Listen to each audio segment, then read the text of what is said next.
Welcome to the 10th of 11 training modules that focus on recognizing, reporting, and preventing adult abuse, neglect, and exploitation.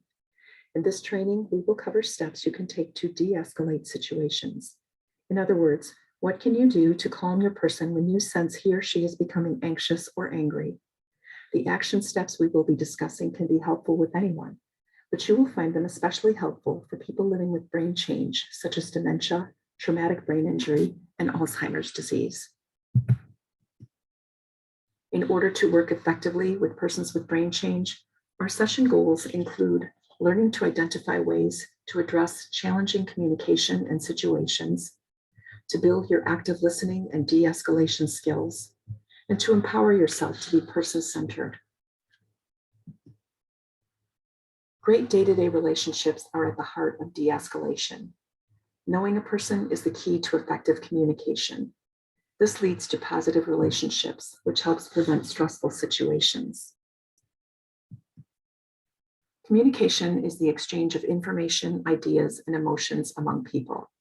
It includes sending and receiving messages. Communication is how you relate to your person and is key to personal relationships, as it conveys your thoughts, wishes, feelings, and how much you care. Communication helps you express who you are. It involves much more than talking and listening. Communication includes attitude, tone of voice, facial expression, appropriate eye contact, and body language. If these don't match the words that are being said, it can be very confusing, especially for someone with brain change. The way we communicate to someone can mean very different things, depending on how we say it.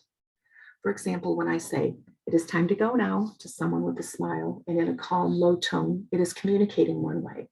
But if I say, "It is time to go now," while scowling, brows furrowed, stomping feet, hands at the hip, and yelling, it has a very different meaning, even though I used the same words. What came to your mind when I said this nicely? How about when I said the same thing in a loud, angry voice?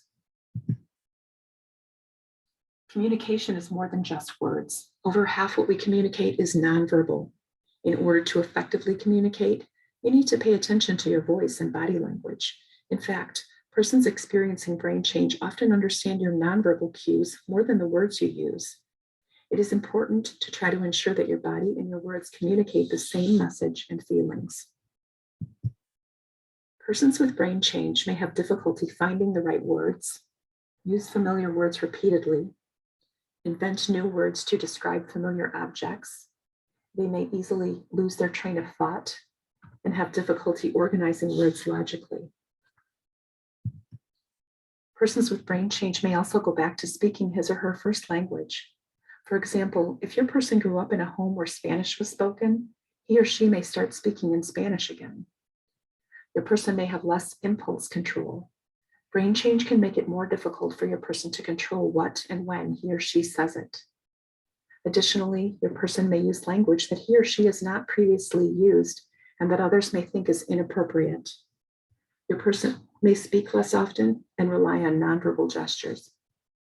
However, he or she is still communicating through body language and actions. Finally, it may take your person more time to process or understand the spoken word. It is important to allow for periods of silence so that your person can think and respond. It is particularly important to use good communication when working with people with brain change. Be sure to choose your words carefully. In addition, identify yourself, approach your person from the front, and tell him or her who you are. Address your person by name. Avoid terms of endearment such as honey and sweetie. Use short, simple, and familiar words and sentences. Speak concisely and keep to the point. Talk slowly and clearly. Simplify tasks and instructions into clear steps. Give only one step at a time. For example, think about brushing your teeth. This task seems simple, but actually has over 20 steps. And ask one question at a time. Make sure your questions are simple and provide plenty of time for a response. Try silently counting. Other effective ways to communicate include turning questions into answers. Try providing the solution rather than the question. For example, say, "The bathroom is right here," instead of asking, "Do you need to use the bathroom?" Avoid literal expressions. Directions such as hop in may be taken literally and cause unnecessary confusion. Avoid pronouns. Instead of saying here it is, try here is your hat. Make negatives more positive. Instead of saying don't go there, try saying let's go here. And pay attention to body language. Approach your person from the front and avoid sudden movements. Maintain eye contact. Use positive and friendly facial expressions. Use nonverbal cues such as pointing and gesturing.